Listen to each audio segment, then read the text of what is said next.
Here we have it. The mighty 6.2 with a bad engine. Long story short, I don't know if I've mentioned this, but I was pulling a trailer back from a city far away and lost a cylinder. And we're pretty sure a piston came apart. And we're pretty sure it's related to the displacement on demand, active fuel management gimmick that GM makes in their trucks that supposedly saves you fuel, which is about probably half a mile of a gallon at most, but destroys engines. And due to certain situations in the world, this engine's a 6.2 liter and it's non-existent. It's a unicorn. They don't have any blocks out there. I took it to a dealer and they can't even get a block. And used blocks are going for like $6,000 to $10,000 because they're so rare that guys are selling their 100,000 mile salvaged trucks for a ton. So we're gonna pull the engine. We're gonna take a close look and see how bad it is. If the block is salvageable, because that's the part that GM does not have, is the blocks. They just, I don't know. GM, shame on you.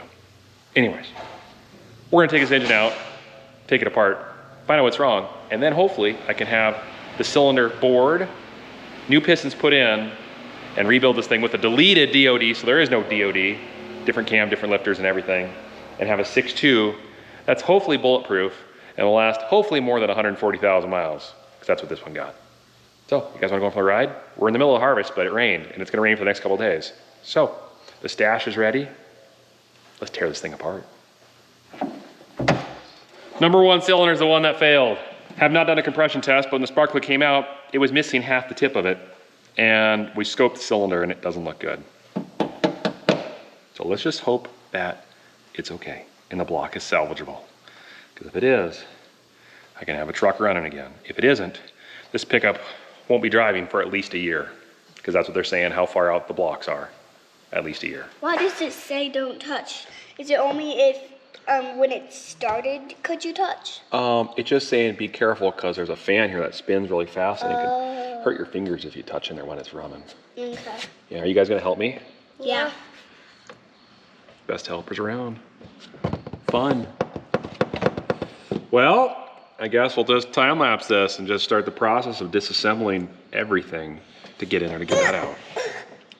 Wow, this is a long time. Yeah, tell me about it.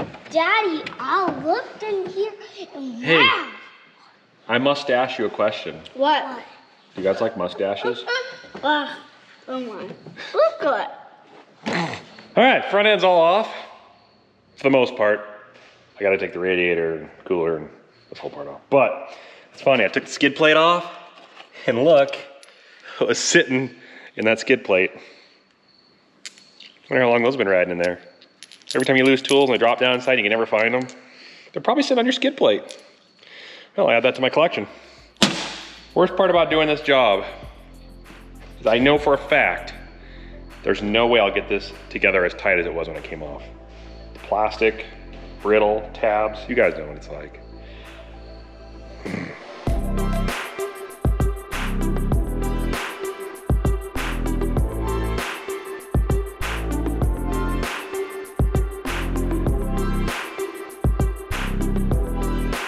All right, update. Oh, okay, so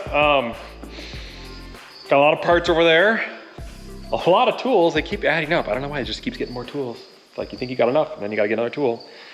I've been watching That Sunday Drive on YouTube, and he's got a really detailed video on how to pull a 5.3 or a 6.2. The only thing I haven't done, which I'm gonna wait and see if we can get away with that, but we'll probably have to, is gotta pull the dampener off the front, that front pulley there, to get enough room for it to graze by this radiator. Otherwise I gotta pull the radiator, and then hopefully there'll be enough room for this engine to come out. But anyways, I think I've got it ready to pull. It hasn't separated from the transmission yet. I hear that's a bear, so I'm waiting for the guys to have some hands on that, because it's gonna take a few hands to jack, pull, twist, pry, chisel, to get that to separate. There's dowels on that transmission that lock into the bell housing of the engine. So, we're close, we're really close. I'm really excited to get this out. I'll tell you what, this has not been an enjoyable job. This isn't really my cup of tea. I can do it, but I don't enjoy it. There's so many wires and so many connectors and hoses and grounds, and I've broken so many electrical connectors, so many. I don't know how. I'm gonna have to glue them all back on. They're such a pain. I don't know why I'm terrible at it. Anyways, with all that said, there may be an engine out there. Someone found a reman. Possibly I could have in a couple weeks. So we'll see if we get that way. If not, I'm still gonna try to rebuild this one. But we're this close, so next step is wait for the guys, and then we'll hook the hoist on and start the process of pulling this thing out. Fun, fun, fun. And then I'll pull the heads off and show you guys the carnage. It's gonna be great. I gotta shut this thing off. I don't like it. It's coming off. 3 days, it's off. All right, got the guys. Let's pull this engine out. We'll make it happen.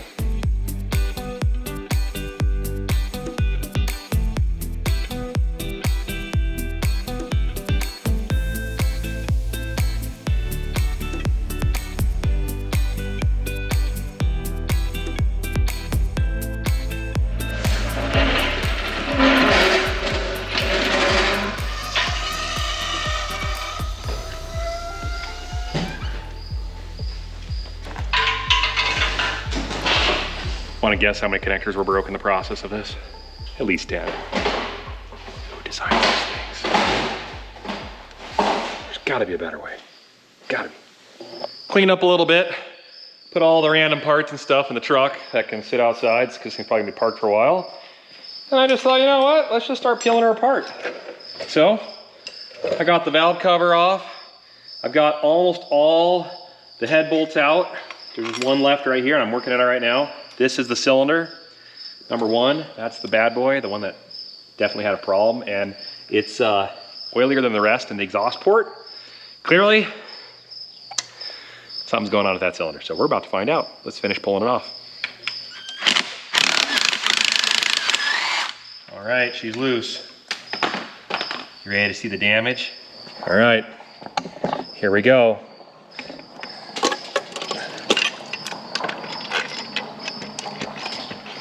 Catching on something. What am I catching on? One of the head bolts. Is it not all the way?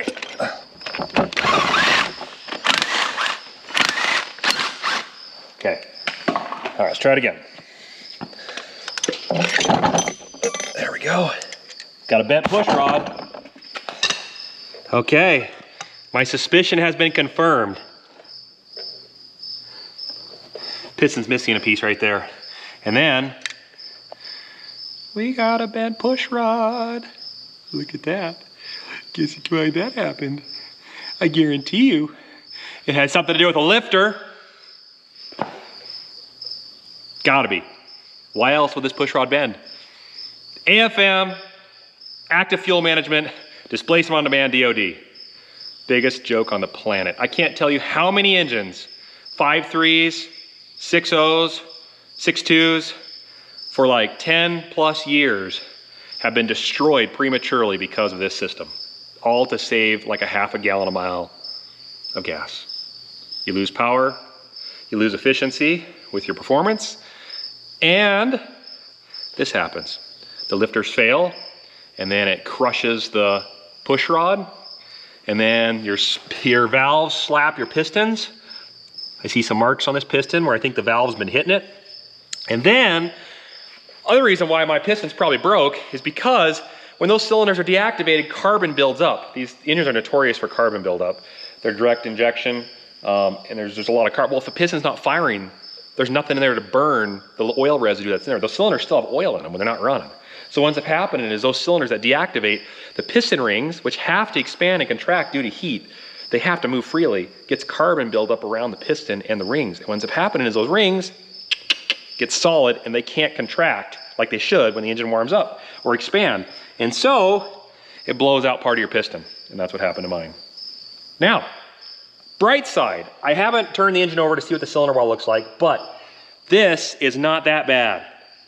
This cylinder wall probably could be honed out. We'll take a look at it for sure, but it's not like a catastrophic rod's bent, chunk out of your head's gone. This is repairable. So far, I'm pretty happy with what I'm seeing. The head, on the other hand, we'll look at that in a second. That might need replaced. I don't know if that can be fixed. We'll look at it right now. Okay, here's head number 1. Actually, so it doesn't look beat up. The spark plug definitely has got problems, but I don't see any cracks. I'll have those heads taken in to a machine shop. They'll check them, make sure they're still true, that the heads are good, and the block can be fixed. I'm back in business. I'm gonna get all new pistons, do bearings across the whole bottom of it, new DOD, non-deleted, what do you wanna call it, camshaft with better lifters, new push rods, couple grand in, a lot of time putting it back together and putting it back in the truck, and then I'm at my own risk of it failing because there will be no warranty on this. But hopefully we'll have a high performance 6.2 that'll last 200,000 miles plus. Cool, I'm excited. I'm really sad. I'm really disappointed to be in this situation. This is really terrible. You know, you buy a pickup and use it for a year and then it blows up on you. But that's life, and the fact is this is repairable, so let's get to it. And I know a lot of you guys are probably looking right now for an engine for me. Believe me, I've called a lot of dealers and they found one 6.2 reman sitting in South Dakota, and it's already spoken for, and the dealer took 6 months to get it. Or maybe it was 8. And their customer wants it bad. And I don't blame them. So hopefully they get it in that customer's truck and get it running. So with that said, yeah, they're a unicorn of an engine right now. So GM's got some manufacturing issues going on right now, and hopefully they can get caught up because blocks are scarce. Let's turn it over and see what it looks like inside. I'm really curious about that cylinder. Let's see here, where's a good bar? Right there. There's my breaker bar. Put my 24 millimeter on here. I'm getting good at this millimeter stuff. Getting a lot more millimeter metric equipment on the farm. All right, here we go.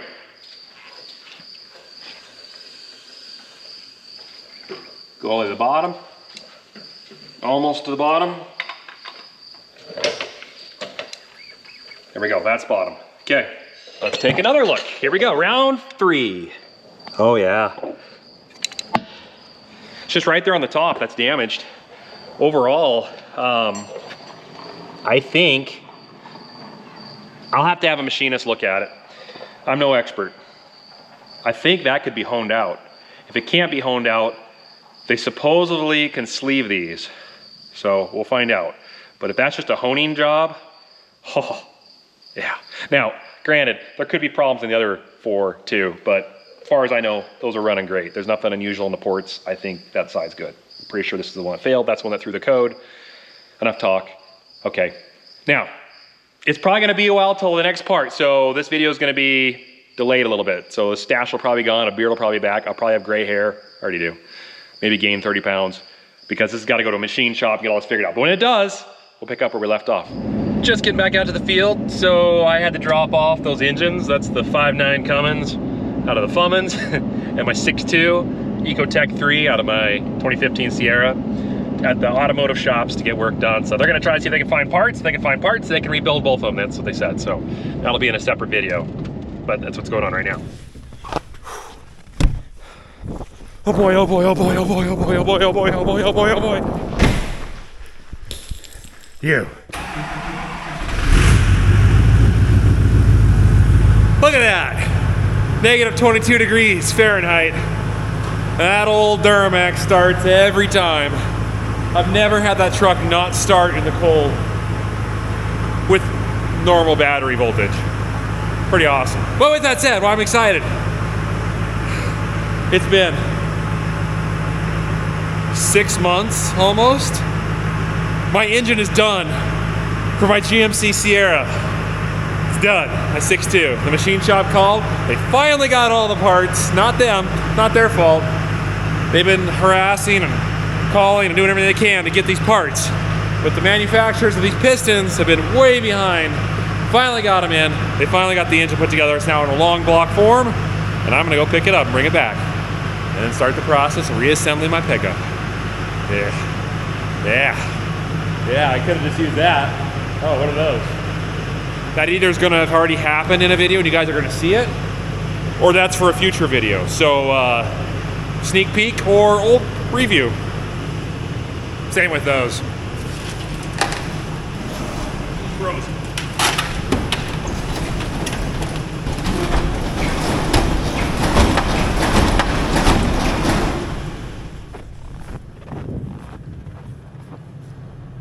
Idea? Huh? Door's caught somewhere. How do I get this thing out without breaking? It's an old door. We've been trying to nurse it along as we can before we have to put a new one in. And I'm getting close to that time.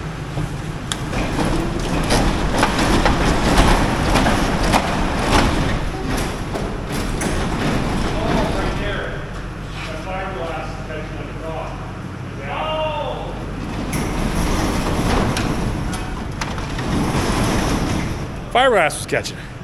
Got it. All right.